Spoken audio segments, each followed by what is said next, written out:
Halo, selamat pagi semuanya. Pagi, Suara Pak. saya ya. Oke, ya selamat pagi semuanya. Salam sehat bagi kita semua. Ya, selamat datang di mata kuliah Sistem Testing and Implementation di week 4 ini ya.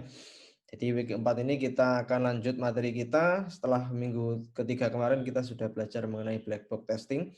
Kalian juga sudah mengerjakan tugasnya. Itu belum saya koreksi semua. Nanti saya akan koreksi satu persatu.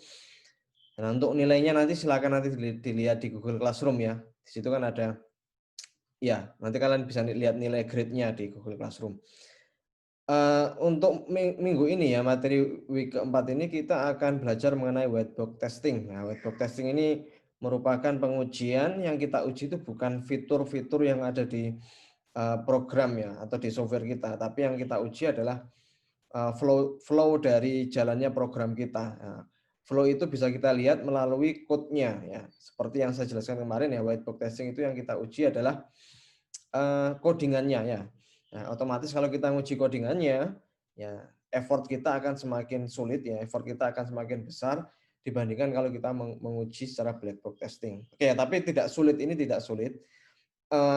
Ada beberapa metode untuk white box testing. Sebenarnya sudah bisa kita lakukan secara otomatis ya menggunakan tools, tapi setidaknya kita harus tahu logik dari pengujian secara white box testing itu seperti apa, nanti kita pakai tools seperti itu. Oke, mungkin langsung saya mulai saja ya, agar tidak terlalu lama. Kita langsung mulai saja. Saya share screen.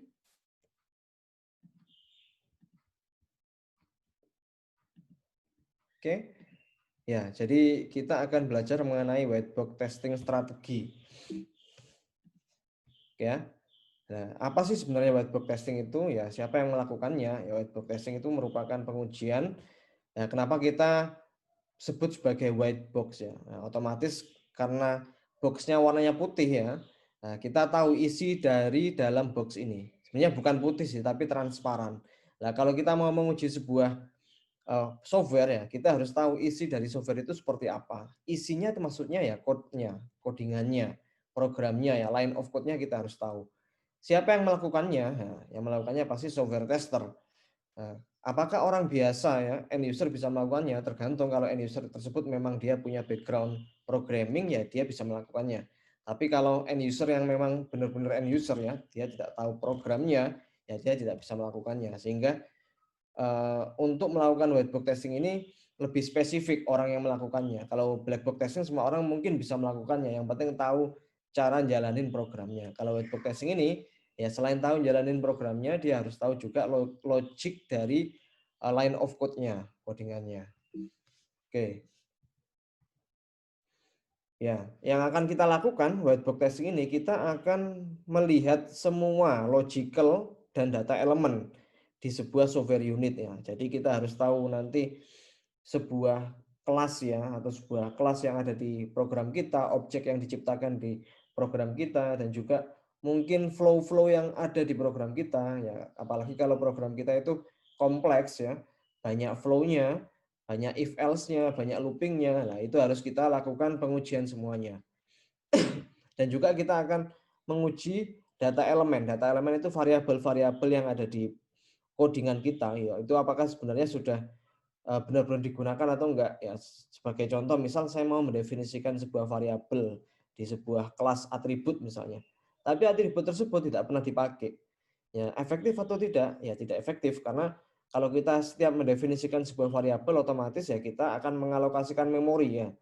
Komputer kita ya, operating system kita akan mengalokasikan memori kalau kita membuat sebuah variabel, misalnya integer A.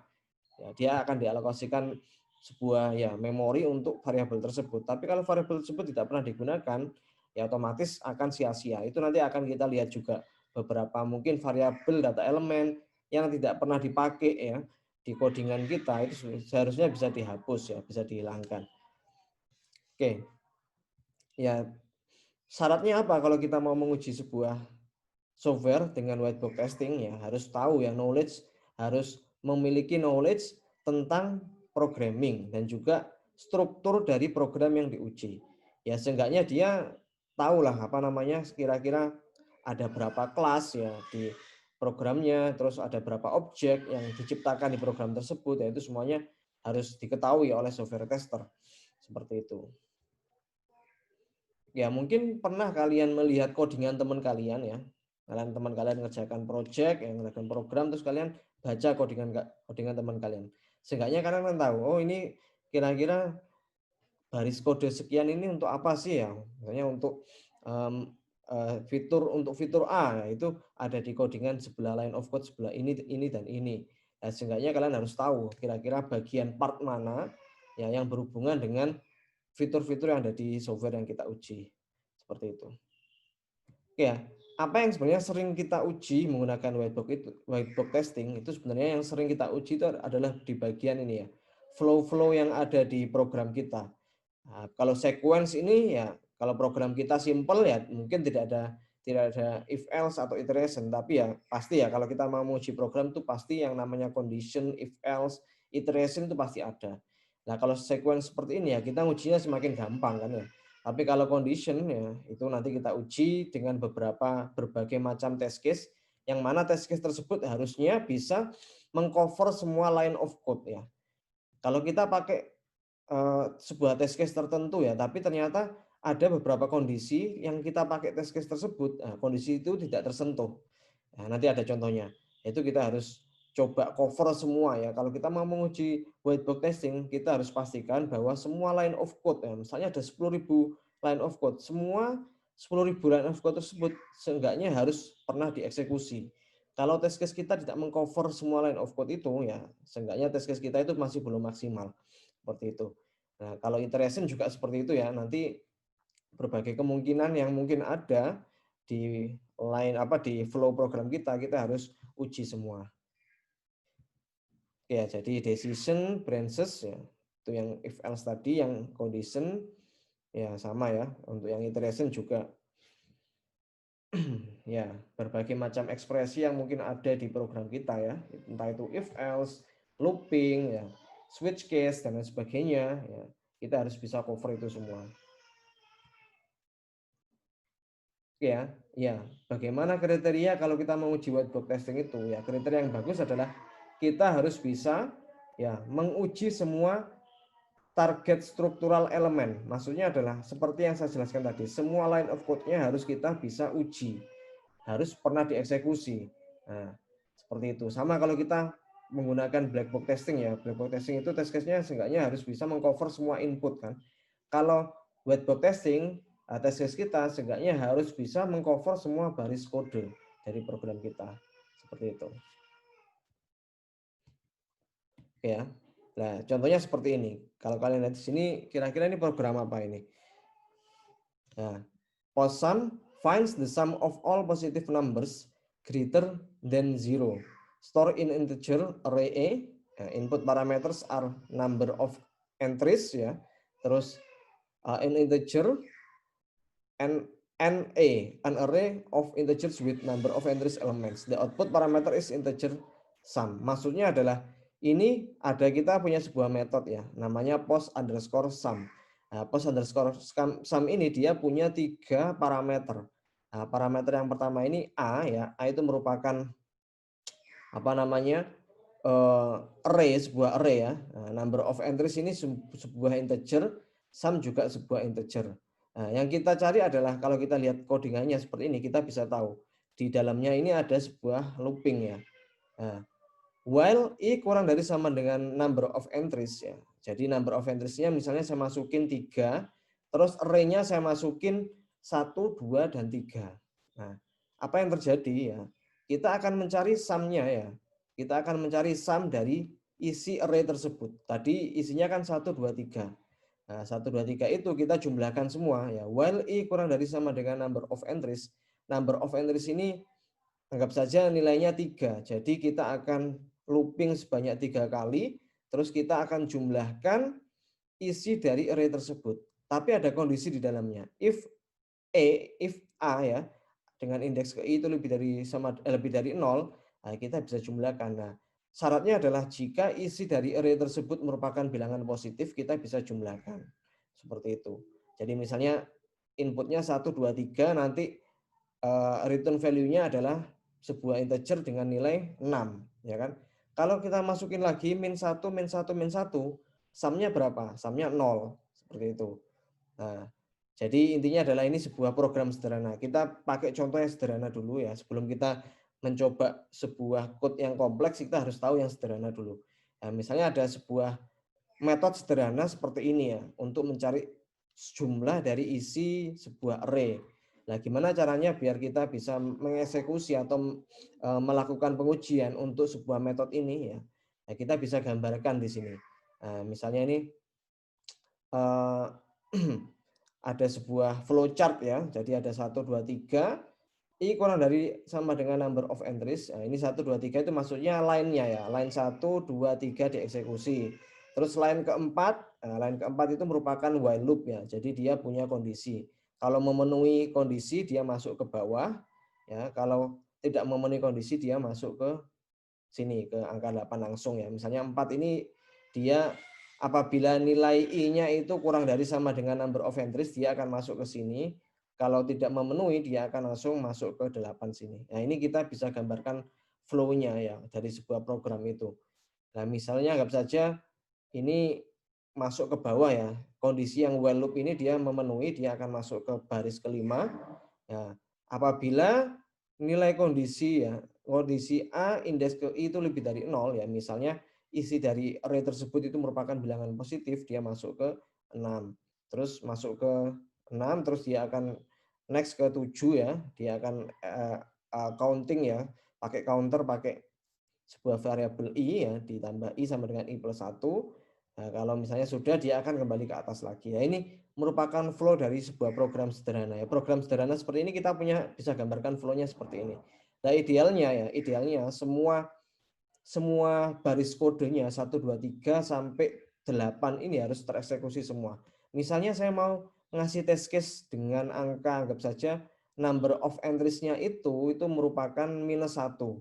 Ya, dia pasti tidak akan masuk ke kondisi keempat, dia langsung masuk ke 8. Nah, kalau misalnya saya membuat test case seperti itu, ya otomatis test case tersebut belum bisa mengcover semua baris kodenya.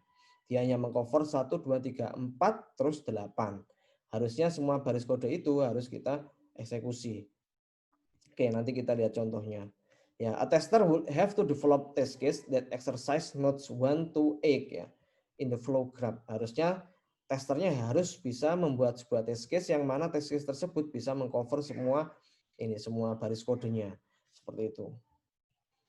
Jadi konsepnya sebenarnya simpel ya. Kalau kita mau uji whiteboard testing ya kita bikin test case yang mana test case tersebut harus bisa mengcover semua baris kodenya.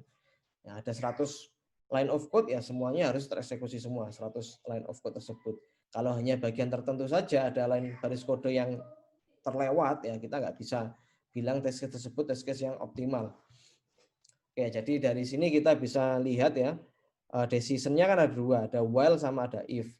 Nah, kalau value of variable I-nya itu nilainya 1 ya berarti dia true. Kalau 4 dia false ya. Karena number of entries-nya ini number of entries-nya kita masukin berapa ini.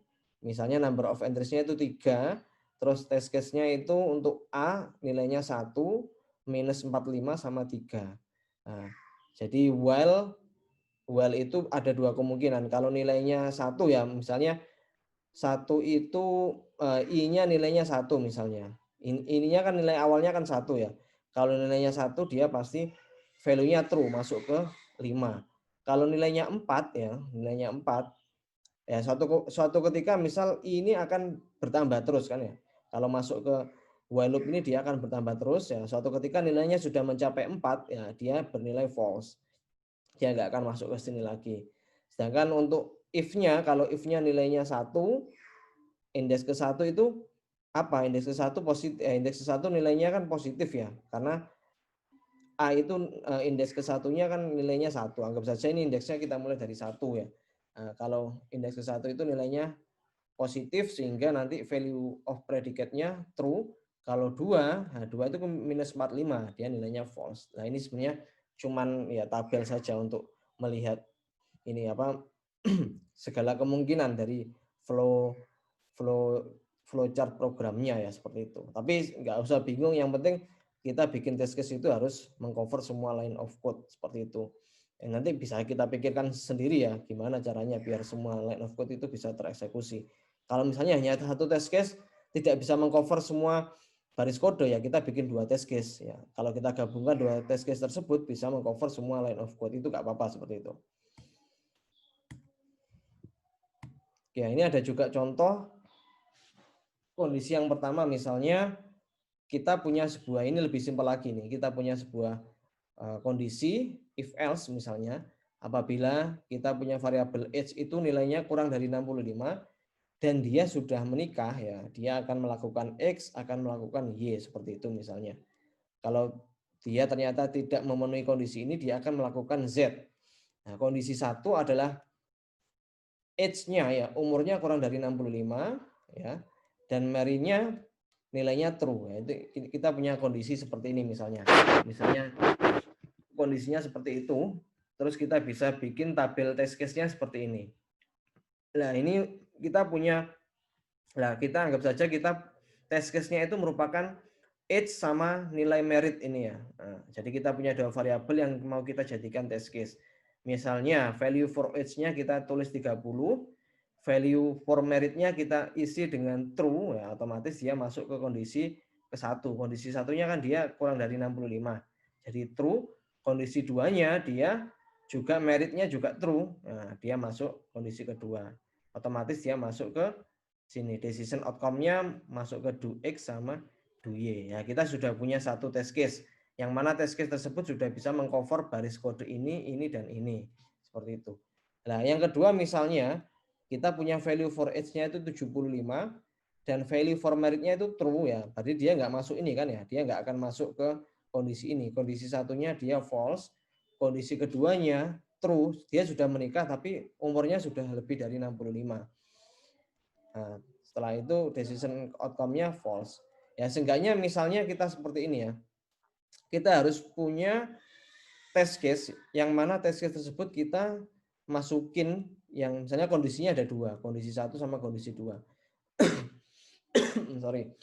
Nah, kondisi 1 itu harus kita coba true, true, true false, false true sama false false. Nah, itu test case yang optimal seperti itu. Misalnya kita punya dua variabel ya, variabel tersebut masuk ke kondisi ya, seenggaknya kita harus coba semua kemungkinannya, true false, false true, true true sama false false seperti itu. Nah, kita bisa coba terus kita tuliskan test case-nya seperti ini. Ya, jadi kita harus coba semua kondisi 1, kondisi 2, true true, true false, false true sama false false. Walaupun memang kalau kita hanya menggunakan ini saja misalnya, true true sama false false saja. Nah, semua baris kodenya harusnya kan sudah tereksekusi ya. Ini tereksekusi, ini tereksekusi, ini tereksekusi ya. Misalnya kita hanya punya dua test case. Yang isinya adalah true true sama false false. Kalau true true masuk ke line of code ini dan ini. Kalau false false masuk ke ini dan ini kan ya.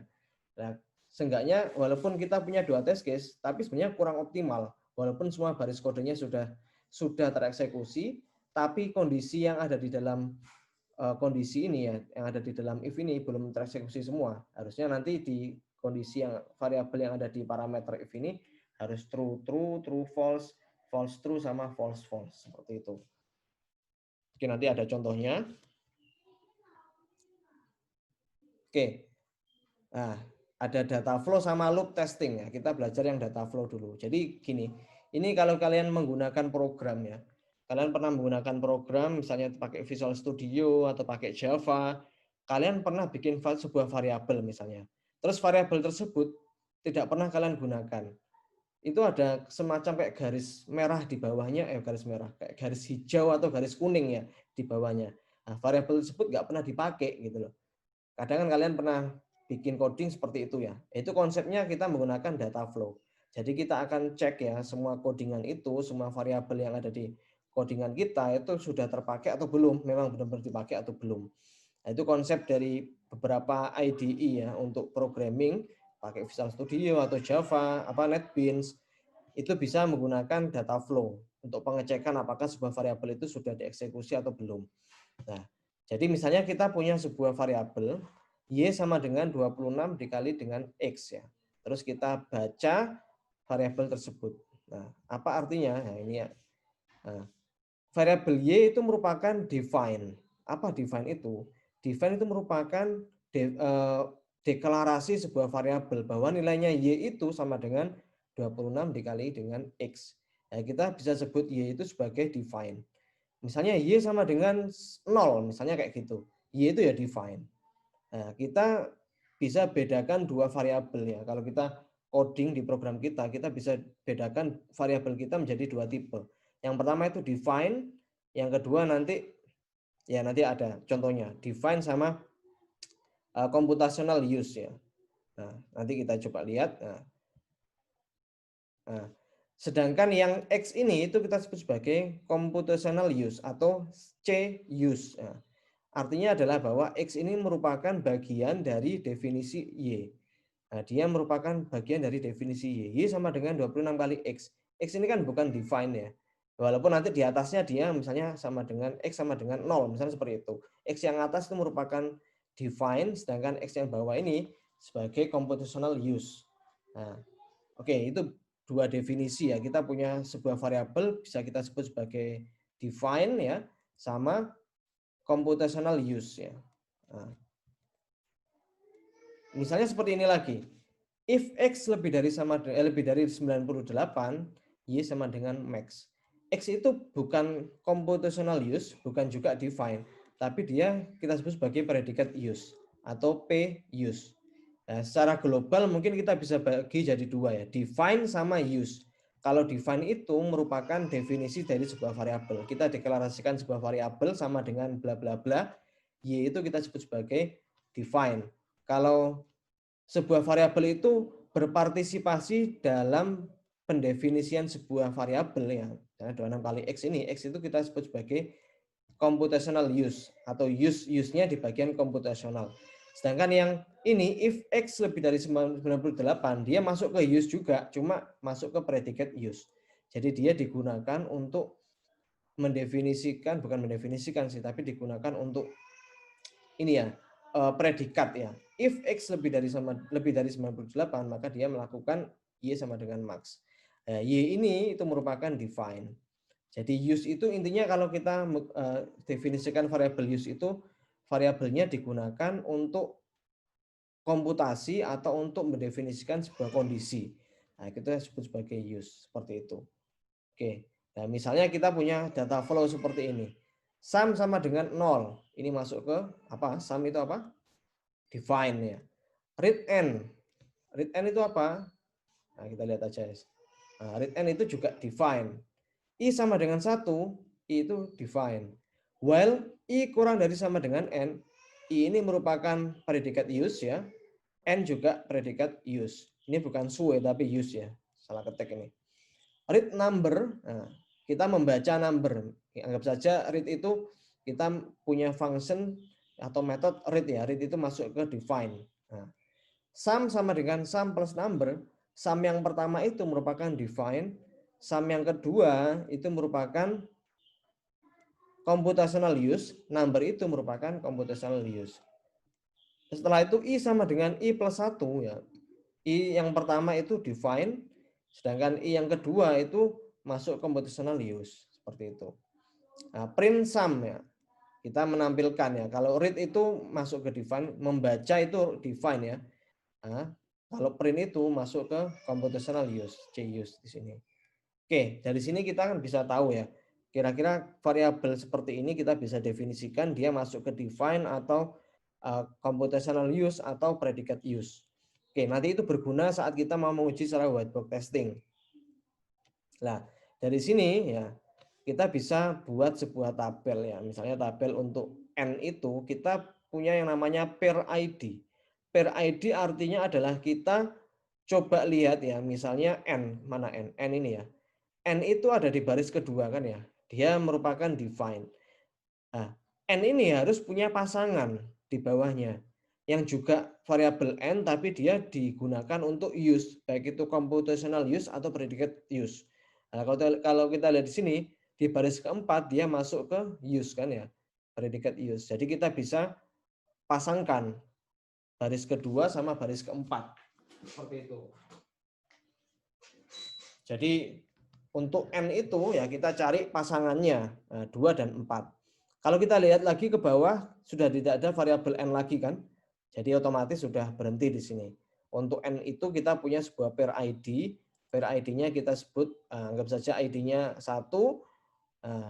N itu ada di baris kedua sebagai define dan baris keempat sebagai use. Baik itu computational use atau predicate use nggak masalah. Kita bisa pasangkan di sana. Oke, mungkin kita coba lagi yang kedua, yang ke number ya. Misalnya number. Kita cari mana variabel number yang sebagai define dulu. Oh ini, baris kelima dia sebagai define. Oke, kita tulis di sini. Setelah itu kita ke bawah. Kira-kira ada variabel number lagi nggak sih yang sebagai define, sebagai use? Ada ini di baris ke-6. Jadi kita tuliskan 5 dan 6. Terus apakah ada lagi di bawah? Number, nggak ada. Jadi kita berhenti di sini. Oke, kita lanjut lagi misalnya untuk sum. Sum ini banyak ya. Sum itu yang baris pertama. Dia sebagai define kan ya. Kita tulis dia sebagai define dan dia cari lagi yang sebagai use mana? Yang sebagai use ada di ini, ada di baris kedua ya. Sorry. Sum. Ini baris ke-6. Nah, baris ke-6 dia yang pertama ini ya, sum yang kedua itu sebagai computational use ya. Jadi kita tulis 6 di sini. Oke, kita masuk lagi ke bawah. Nah, ternyata ada lagi. Nah, kita di baris ke-9 itu kita juga gunakan sum itu sebagai computational use. Jadi kita punya 2 pair di sini. 16, 19. Oke. Setelah itu kita ke bawah lagi, kita cari yang ada sum-nya. Nah, ada sum lagi itu di baris ke-6 ini ya. Baris ke-6 sebagai define. Jadi kita berangkatnya dari define dulu. Ya. Logikanya seperti ini. Kenapa kok kita mulai dari define dulu? Logikanya adalah kita bisa menggunakan variabel define, kita bisa menggunakan sebuah variabel kalau variabel tersebut sudah kita definisikan sebelumnya kan ya. Entah itu untuk computational use atau predicate use. Nah, variabel tersebut bisa kita gunakan setelah kita deklarasikan terlebih dahulu. Semua bahasa pemrograman pasti seperti itu. Sehingga kita harus cari def-nya dulu ya. Setelah itu kita cari use-nya. Nah, kalau kalian menggunakan berbagai macam bahasa pemrograman, pasti seperti itu. Kalian mendefinisikan sebuah variabel, IDE kalian ya, entah itu pakai Visual Studio atau NetBeans atau Eclipse, itu akan ngecek kira-kira kalian mendefinisikan sebuah variabel, itu dipakai nggak sih di bawahnya? Apakah pernah dipakai sebagai use, entah itu predicate use atau computational use. Kalau pernah dipakai, ya sudah, pasti variabel tersebut nggak ada centang warningnya di sana. Ya kalau pakai NetBeans itu ada warningnya kan biasanya. Ini ada variabel ini tidak pernah digunakan, never use, misalnya kayak gitu. Nah itu konsepnya data flow. Tapi data flow itu bisa kita gunakan juga untuk pengujian white box testing. Nah ini kita lanjutkan dulu. Ya sum tadi di ini ya di baris ke-6 dia sebagai define dan dia juga sebagai use ya, sehingga pair-nya adalah 6 dan 6 seperti itu. Terus dia cari lagi kira-kira di bawah itu apakah ada sum yang digunakan untuk use, ada lagi di baris ke-9. Nah, jadi 6 sama 9. Oke, jadi sebenarnya nggak usah bingung ya. Nanti kita coba lihat test case-nya seperti apa. Oke, nanti yang masih ketinggalan bisa ditanyakan. Kalau masih ada yang bingung, nanti bisa ditanyakan itu ya di akhir kuliah nanti kalau misalnya masih ada bingung. Atau mungkin sekarang ada yang bingung, ditanyakan saja. Kita modelnya diskusi saja ya. Kalau misalnya ada pertanyaan, silakan ditanyakan langsung. Walaupun sebenarnya ini sudah ada tools-nya secara otomatis ya. Kalau kita menggunakan Visual Studio, kita menggunakan NetBeans itu sudah, kita nggak perlu mikir kayak gini kan. Sudah pasti IDE kita akan memberikan warning kalau ada sebuah variabel yang nggak pernah digunakan di sana. Tapi itu bukan white box testing kan, cuma data flow saja untuk ngecek apakah sebuah variabel tersebut digunakan atau enggak. Kalau white box testing itu test case-nya nanti akan mengacu pada beberapa tabel ini. Oke, nanti saya coba tunjukkan.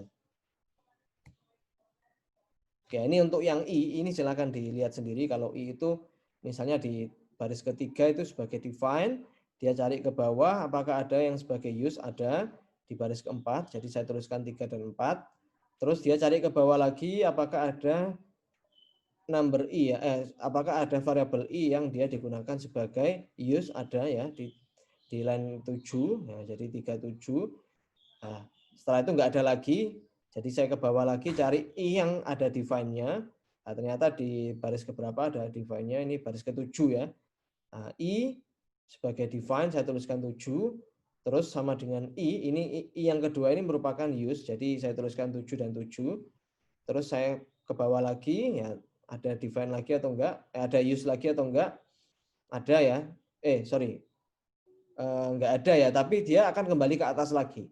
Dia akan cari yang sebagai use. Sebagai use ada di keempat ini, di line keempat. Oke, seperti itu ya.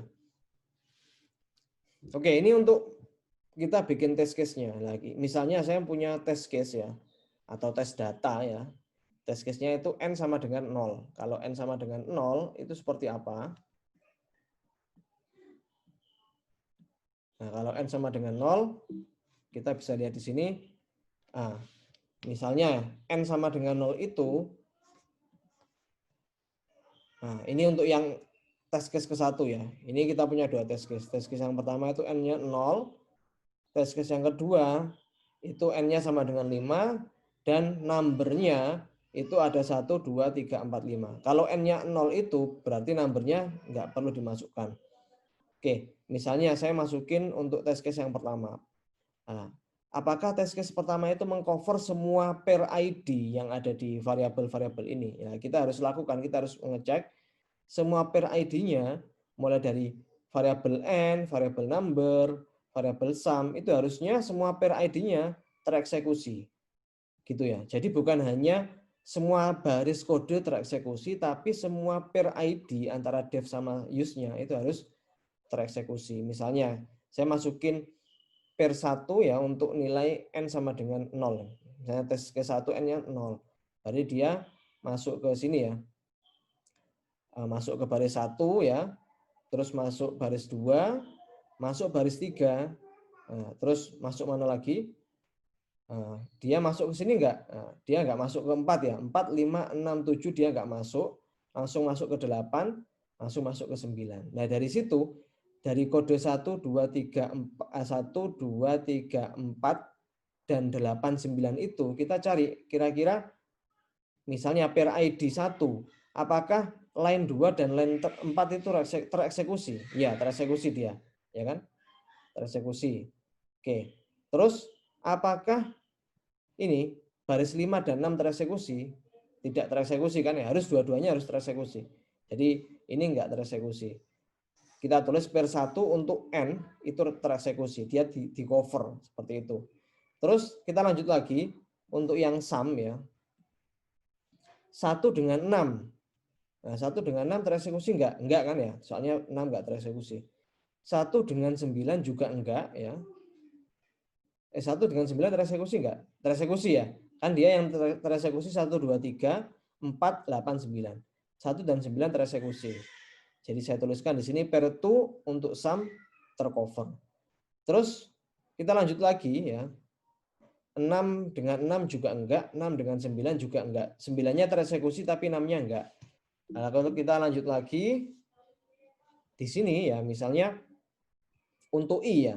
Kalau kita lihat di sini 3 dan 4 tereksekusi ya. 3 dan 7 enggak, 7 dan 7 enggak, 7 dan 4 juga enggak. Jadi kita bisa lihat bahwa hanya tiga pair yang tereksekusi. Ya, yang tercover hanya pair 1 untuk N, pair 2 untuk sum, pair 1 untuk I, seperti itu. Nah, kalau kita menggunakan test case yang kedua ya, dengan nilai N sama dengan 5 dan numbernya itu 1, 2, 3, 4, 5. Nah, harusnya ini semua pair tereksekusi harusnya. Ya kan N-nya 5, berarti dia anggap saja 1, 2, 3, 4, 5, 6, 7, 8, 9 tereksekusi semua kan ya. Nah, kalau kita lihat di sini ya, semua pair akan tereksekusi. Pair ID 1 untuk N tereksekusi. Pair 1 untuk number juga tereksekusi. Pair 1, 3, 4 ya, 1, 3, 4 untuk sum juga tereksekusi. Duanya tereksekusi enggak? Duanya enggak tereksekusi ya. 1 dengan 9. Kenapa enggak tereksekusi? Karena waktu dia jalanin ini ya, dia kemungkinan akan masuk ke sini kan ya, tapi dia nggak langsung ke 9. Nah, 1 dan 9 ini itu tereksekusi dari ini, test case yang pertama. Jadi yang test case yang kedua ini dia tidak mengcover 1 dan 9 karena dalam satu perjalanannya dia nggak eksekusi secara bersamaan. 1 dan 9 itu pasti yang tereksekusi 1 saja atau 9 saja. Nah, nggak boleh kayak gitu. Jadi harus dua-duanya tereksekusi. Nah, setelah itu untuk I-nya ya, I-nya tereksekusi semua I-nya. 1, 2, 3, 4 ya tereksekusi semua. 34, 37, 77 sama 74 tereksekusi. Jadi sebuah ID itu tercover saat dalam satu kali jalan ya. Itu dia juga tereksekusi. 2 dan 4-nya tereksekusi secara bersamaan. 5, 6-nya tereksekusi. Seperti itu. Tapi kalau hanya salah satu tereksekusi dia nggak masuk atau nggak tercover di sini. Oke, itu untuk data flow ya. Oke, ini mungkin kalau masih bingung nggak apa-apa, nanti akan ada contoh soal. Kalau nanti kalian kerjakan soalnya itu mungkin nanti bisa lebih memahami. Oke. Loop testing ya. Nah, loop testing ini merupakan pengujian ya, yang kita uji itu loopnya. Nah, loopnya kita uji dengan batasan-batasan tertentu. Misalnya, ini simpel sih. Kalau kita mau menguji loop testing itu misalnya ada sebuah perulangan for I sama dengan 0, I kurang dari sama dengan 10, I plus plus. Nah, kita coba uji kira-kira memang benar-benar sesuai dengan kebutuhan nggak loopingnya. Apakah benar memang loopingnya itu mulai dari 0 kurang dari sama dengan 10. Nah, anggap saja misalnya kesalahan itu sering kita lakukan saat kita mendefinisikan sebuah batasan. I kurang dari I sama dengan 0, I kurang dari sama dengan 10. Padahal yang sebenarnya kita mau, anggap saja kita mau looping itu 10 kali. Tapi di for kita, loop kita itu for I sama dengan 0, I kurang dari 10. Kurang dari sama dengan 10. Itu bukan 10 kali, tapi 11 kali. Gitu ya. Jadi loop testing itu kita fokus ke, kita ngecekin satu-satu looping dari program kita. Itu batasannya sudah benar atau enggak. Seperti itu. Oke ya. Oke, jadi cukup itu saja sebenarnya untuk pengujian whiteboard testing. Nah, ini mungkin nanti saya coba kasih contoh soal ya di Google Classroom. Habis ini nanti saya coba upload sebuah soal di sana. Setelah itu saya buka diskusi lewat Google Classroom. Nanti kalau ada yang bingung silakan komen di bagian stream Google Classroom ya. Nah, tapi soalnya apa? Soalnya nanti saya coba upload di Google Classroom. Nanti kalian kerjakan di sisa waktu 2 SKS ini. Jadi sampai 945 kalian kerjakan, nanti dikumpulkan. Nah, kalau ada pertanyaan silakan ditanyakan di Google Classroom. Nanti saya bikin diskusi di sana. Oke ya. Atau mungkin ada pertanyaan di sini. Silakan kalau ada pertanyaan.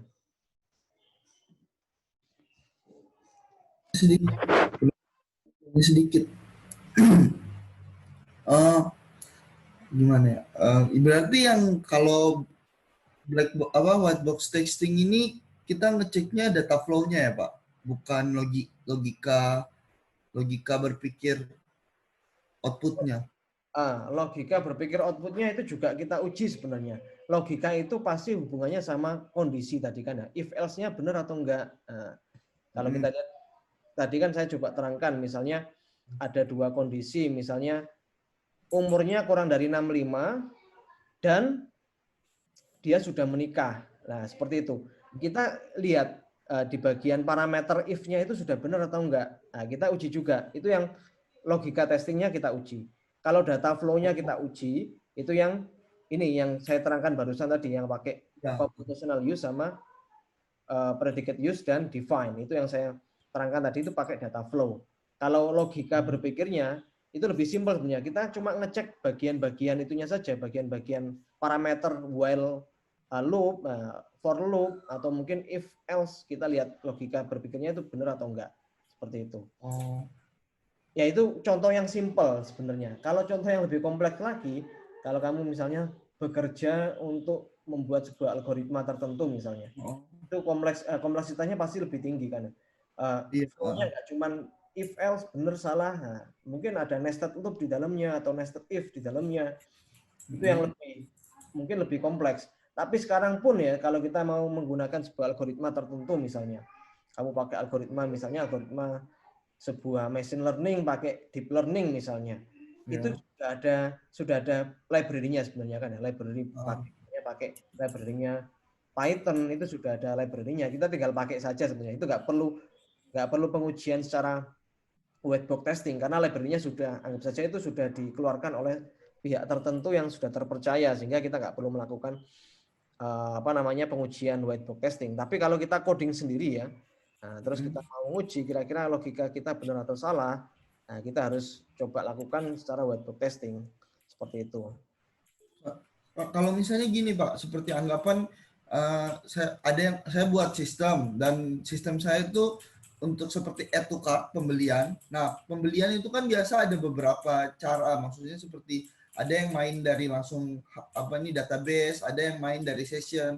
Nah, kayak gitu gimana Pak? Maksudnya ngeceknya itu kan ya terserah, banyak cara, ada banyak cara untuk ngodingnya, logika untuk contohnya misalnya kayak apa? Kamu membuat sebuah sistem informasi terus datanya itu bukan hanya didapatkan dari baris kode tapi ada dari session, ada dari database. Ya, jadi seperti sistem add to cart itu kan bisa main session atau main langsung ke database, ambil langsung transaksi yang ada di database. Nah, itu logikanya seperti yang benar, yang mana cara menentukannya itu gimana? Kalau seperti itu, kalau kompleks seperti itu ya, itu lebih enak kalau kita ngujinya pakai black box testing. Ya, kalau datanya banyak ya, kalau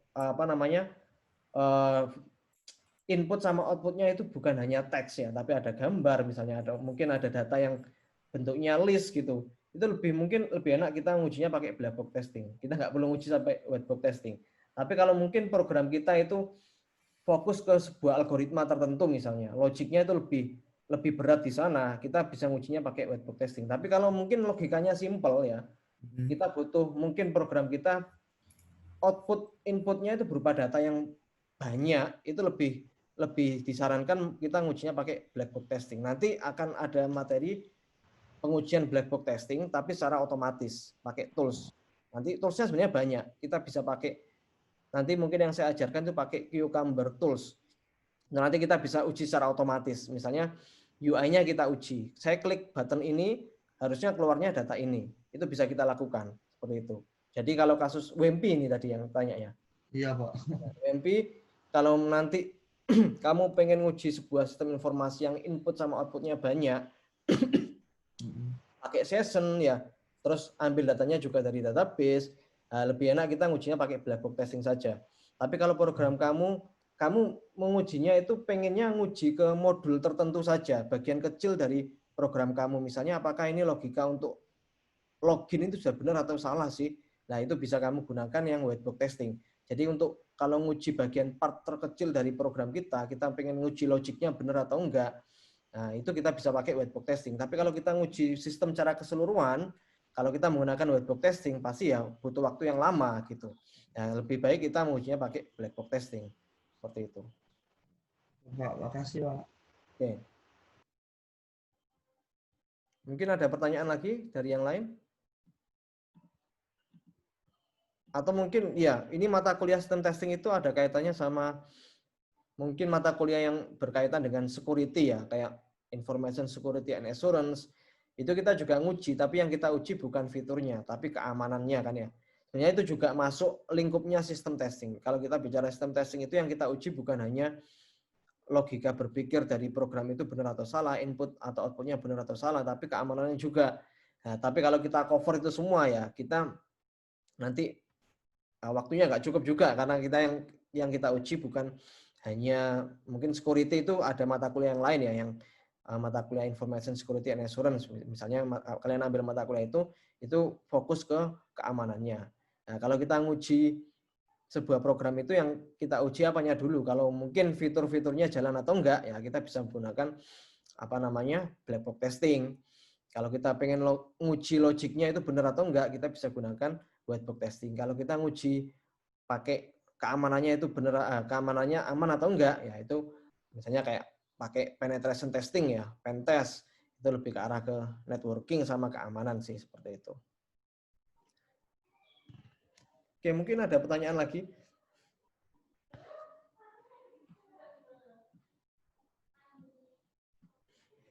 Oke, jadi white box testing itu bukan pilihan utama. Kalau kalian ternyata mengujinya itu banyak yang kalian uji, fitur-fiturnya itu lebih banyak kalian uji, itu kita bisa gunakan kita gunakan black box testing saja. Tapi kalau kalian ingin menguji part tertentu dari program kalian ya, misalnya modul tertentu atau mungkin kalian bikin sebuah metode di dalam kelas kalian, terus kalian pengen uji, itu kalian bisa menggunakan white box testing. Tapi kalau kita menggunakan white box testing untuk menguji keseluruhan program kita, ya kita effortnya akan banyak, effortnya akan sulit. Nah, cost-nya juga akan banyak kalau kita mengujinya itu secara white box testing ya. Jadi nanti sistem testing ini kita fokusnya ke black box testing. Kita ngujinya itu secara black box. Yang penting kita tahu inputnya, outputnya apa. Kita main di test case-nya ya. Kita akan coba berpikir kreatif ya. Kira-kira test case apa yang cocok ya untuk mendeteksi sebuah bugs. Itu yang sebenarnya fokus kita di sana. Kalau white box testing ini kita hanya ya pengetahuan saja. Sebenarnya ada pengujian itu kalau kita nguji code-nya itu ya menggunakan white box testing ya kita bisa menggunakan data flow yang seperti yang saya jelaskan tadi. Seperti itu.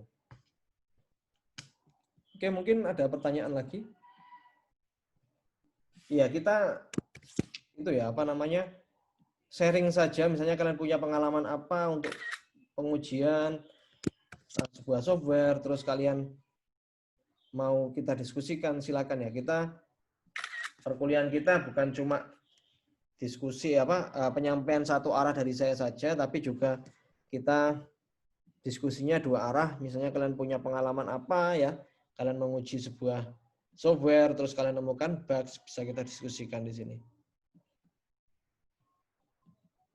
Ya, kalau kita lihat sebenarnya ya waktu yang kita keluarkan dalam sebuah pengembangan proyek itu akan lebih banyak ke pengujiannya.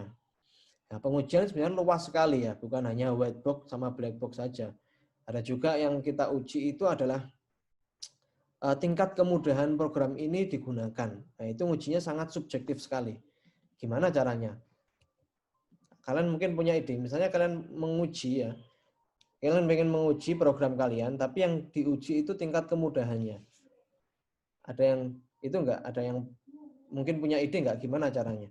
Biasanya tugas akhir kalian ya, kalau kalian mengerjakan tugas akhir, biasanya ada pertanyaan, apakah program ini mudah untuk digunakan?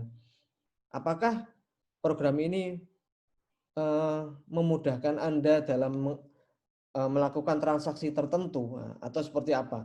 Kira-kira apakah hanya cukup dengan kita memberikan pertanyaan saja kalau program ini mudah digunakan atau enggak? Kalau menurut kalian itu akurat atau enggak?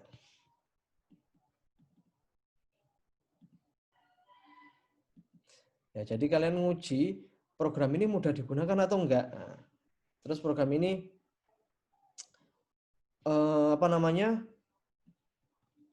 sulit digunakan atau enggak. Nah, apakah cukup dengan interview saja? Kalau menurut kalian apakah seperti itu? Harusnya enggak ya. Kalau kita nguji program ini mudah digunakan atau enggak, kita enggak boleh kasih pertanyaan mudah digunakan atau enggak. Oh mudah. Sulit atau enggak? Oh sulit. Tapi kita harus beri yang namanya semacam kayak exercise-nya. Exercise dalam menggunakan program tersebut ya. Misalnya end user kalian pengen nguji end user ini benar-benar ngerti nggak sih pakai program saya. Kalian kasih sebuah case study untuk menjalankan fungsi tertentu. Kalian coba kasihkan ke mereka, bisa nggak dia menyelesaikan case study tersebut. Kalau bisa, ya berarti oke. Misalnya kalian menguji 10 end user, 8-nya berhasil, 2-nya gagal. Anggap saja dari 80% dari end user kalian memang benar-benar bisa menggunakan program tersebut. Nah, itu bisa kita sebut, oh ya 80% end user bisa menggunakan program saya. Nah, otomatis kalian punya data kan ya, datanya nggak subjektif mudah atau enggak. Nah, kalian bisa sebut mudah karena punya datanya. 80% orang yang menggunakan program saya, end user itu bisa melakukannya. Bisa menyelesaikan case study ini. Tapi bukan hanya cukup di situ. Ada juga misalnya kita kasih batasan waktu. Nah, misalnya kita mau kasih case study ini harus bisa diselesaikan kurang dari 10 menit. Kalau lebih dari 10 menit ya anggap saja itu berarti sulit digunakan program kita. Ya, terus kalian coba uji lagi, ternyata dari 10 end user 2 nggak bisa, terus 2 itu bisa tapi waktu dia mengeksekusi lebih dari 10 menit. Nah, otomatis ya tingkat kemudahannya akan menurun lagi. Nah, seperti itu. Nanti kalau kalian menguji program itu harusnya kayak gitu. Nggak boleh pakai wawancara ya. Kalau wawancara sangat subjektif sekali. Kalau menurut saya tidak akan akurat. Mudah digunakan atau enggak, sulit atau enggak. Nah, dikasih nilai rentang 1 sampai 4, 1 sampai 5. Itu kurang akurat ya. Jadi kalian harus bikin case study ya, bikin skenario ya untuk menyelesaikan sebuah transaksi tertentu di program kalian misalnya. Terus skenario itu kalian cobakan ke end user. Kira-kira bisa atau enggak? Dari 10 end user yang bisa berapa? Yang bisa itu dalam waktu rata-rata berapa menit untuk bisa menyelesaikannya. Nah, itu lebih akurat datanya. Nah, itu nanti kalau saran saya kalian mengerjakan tugas akhir atau mungkin menguji sebuah program itu harusnya kalian punya data yang kuantitatif, tidak hanya kualitatif ya. Kalau kualitatif itu kurang bisa merepresentasikan kondisi sebenarnya, ya kan? Nah, kalau misalnya kalian nguji program terus end usernya itu memang kenal dengan kalian, isian itu aja mudah digunakan semua, kan bisa juga seperti itu, ya kan? Tapi kalau kalian punya data semacam kayak skenario kayak gitu, ya skenarionya seperti ini harus bisa diselesaikan dalam waktu berapa menit, itu lebih bisa dipertanggungjawabkan. Nah, seperti itu. Itu kalau kita menguji tingkat kemudahan. Nah, tingkat kemudahan program kita digunakan atau enggak. Ini bukan black box testing, bukan white box testing ya. Yang kita uji itu bukan correctness-nya. Nah, quality dari software bagus kan bukan cuma correctness saja kan ya. Ada correctness, ada security, ada usability, terus ada juga interoperability, integrity dan sebagainya. Nah, kalau kita mau fokus ke sebuah satu kriteria software kualitas yang bagus, sebenarnya yang kita uji adalah usability-nya, tingkat kemudahan. Nah, itu bisa kita gunakan seperti yang saya jelaskan tadi. Nah, metodenya sebenarnya banyak sekali. Nah, itu bisa kalian gunakan. Ya, seharusnya pengujian itu semuanya harus bisa kita representasikan dalam bentuk kuantitatif ya. Misalnya ada error ya, ada bugs. Nah, bugs-nya itu, sorry sebentar. Nah, bugs-nya ketemunya berapa persen ya. Terus bugs-nya itu ada berapa banyak ya. Nah, jadi kita harus bisa representasikan dalam bentuk kuantitatif. Nanti juga di mata kuliah ini nanti kalian coba temukan error ya. Errornya itu harus kalian hitung ada berapa ya. Nah, setelah itu nanti bisa kita tampilkan datanya dalam bentuk kuantitatif seperti itu. Oke, mungkin itu saja ya untuk perkuliahan kita hari ini. Mungkin ada pertanyaan lagi? Berarti Pak, misalnya seperti kita melakukan uji coba software Ya. yang seperti Bapak bilang tadi, kita lakukan tes ke orang lain untuk melakukan tes, itu kita tidak perlu menyiapkan langkah-langkah yang harus mereka lakukan ya. Biarkan mereka mencoba sendiri. Oh enggak, Gitu harus kita berikan itu dulu, mungkin training dulu ya. Kita harus berikan semacam kayak langkah-langkah terlebih dahulu. Semua program tuh pasti punya yang namanya user guide kan ya. Nggak mungkin tiba-tiba disuruh ngerjakan, kan nggak mungkin. Nah, mungkin mereka disuruh kita training dulu ya, terus kita berikan user guide ya. Kira-kira user guide-nya seperti ini, mereka belajar dulu terus kita uji coba. Nah, di sana caranya seperti itu. Jadi bukan kita lepas langsung ya, set gitu. Ya nggak apa-apa sih kita lepas langsung programnya, tapi di program kita itu ada semacam kayak fitur untuk help misalnya ya, help untuk cara menggunakan program ini tuh seperti apa, misalnya kayak gitu. Mungkin usernya kita coba, kita suruh uji coba dulu, kita suruh belajar dulu dalam jangka waktu tertentu. Seperti itu. Itu semuanya harus detail. Kita harus terangkan secara detail. Jadi kita bisa memastikan bahwa program kita apakah mudah digunakan atau enggak. Ya, program yang bagus itu ya program yang memudahkan end user untuk menggunakannya. Ya, bukan hanya program itu kita lepas tanpa ada panduan sama sekali ya. Program yang bagus ya harusnya software yang bagus itu punya yang namanya user guide kan ya. Cara memakainya itu gimana? Kalau misalnya ada bugs atau error itu bisa lapor kemana? Nah, kita harus berikan fitur-fitur seperti itu. Nah, jadi bukan hanya suruh make terus kita lepas, ya, harus ada semacam kayak panduannya. Nah, kalau kamu coba misalnya menggunakan program itu pasti ada panduannya ya. Apakah ada program yang nggak ada panduannya? Ada sih, tapi program tersebut pasti program yang mungkin kualitasnya kurang bagus ya. Coba sebutkan ada program yang nggak ada panduannya nggak? Mesti ada kan ya. Cuma pasti kalian nggak percaya program ini bagus atau enggak sih. Misalnya anggap saja program-program untuk word processing pakai Microsoft Office. Itu help-nya juga ada. Nah, kan terus dokumentasinya juga ada. Bahkan kalau kita menggunakan software untuk coding misalnya kayak Visual Studio, terus NetBeans ya, Eclipse itu juga ada dokumentasinya ya. Jadi dokumentasi untuk program yang digunakan untuk membuat program. Nah, itu ada dokumentasinya. Bahkan bahasa pemrograman pun ada dokumentasinya. Kalau kamu pakai Visual Studio, pakai .NET ya, itu kan ada dokumentasinya juga. Pakai apa namanya PHP, itu ada juga dokumentasinya. Pakai HTML, pasti ada dokumentasinya juga. Jadi semua segala sesuatu itu harus ada dokumentasinya. Nah, kita nggak bisa sebut mudah atau enggak tanpa kita memberikan user guide di sana. Misalnya bahasa pemrograman HTML, bahasa pemrograman .NET pakai C# itu mudah digunakan atau enggak? Ya, kalau orang tiba-tiba disuruh ngoding pakai C# nggak tahu caranya, ya gimana cara ngodingnya?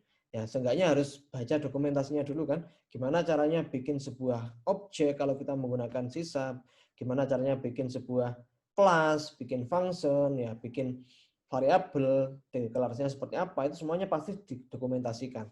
Nah, entah itu nanti dokumentasinya jelas atau enggak, yang penting kita bikin dokumentasinya terus kita ajarkan ke end user. Nah, dari situ end user bisa menarik kesimpulan ini mudah digunakan atau enggak seperti itu. Dan juga kriteria end user itu juga harus kita tentukan ya. Misalnya program kita itu digunakan untuk umur, misalnya kita mau bikin aplikasi pembelajaran untuk anak kecil, umurnya 0 sampai 14 tahun atau mungkin 5 sampai 14 tahun ya. Kita harus pakai rentang itu. Enggak boleh rentang nilai yang rentang umurnya di atas itu atau di bawah itu. Atau mungkin kita bikin sebuah aplikasi ya, aplikasi untuk lansia ya. Untuk lansia umurnya adalah 50 tahun ke atas. Terus kita uji cobanya untuk umur remaja, kan nggak boleh juga. Nah, halnya seperti itu juga. Jadi beberapa kriteria itu banyak sekali yang kita harus tentukan atau kita harus pertimbangkan untuk menguji apakah software kita itu mudah digunakan atau enggak, usability-nya bagus atau enggak, seperti itu. Oke, mungkin ada pertanyaan lagi, Bu Empi? Atau yang lain mungkin? Nggak ada, Pak. Oke ya, kalau ada mau apa namanya, ada yang kurang jelas atau mungkin ada yang mau didiskusikan, silakan nanti kita diskusikan. Pokoknya kaitannya dengan sistem testing and implementation ya, bisa kita diskusikan di Google Classroom. Kalian bisa bikin sebuah stream di sana ya, tuliskan apa, nanti kita bisa komentar bareng di sana. Oke, kalau nggak ada pertanyaan lagi, ya ini ada tugas. Jadi saya berubah pikiran, tugasnya waktunya 1 minggu saja, jadi nggak usah terlalu mepet hari ini dikerjakan. Nanti saya upload ya tugasnya, kalian kerjakan dalam waktu 1 minggu untuk whiteboard testing ini yang bagian data flow ya. Nanti kalau ada pertanyaan silakan bisa ditanyakan di Google Classroom. Oke, terima kasih atas kehadiran kalian semua. Sampai ketemu lagi kita di minggu depan, nanti kita akan bahas tugas kita dan juga kita akan lanjut ke materi kita berikutnya di minggu depan. Oke, terima kasih. Makasih, Pak. Terima kasih, Pak. Makasih, Pak.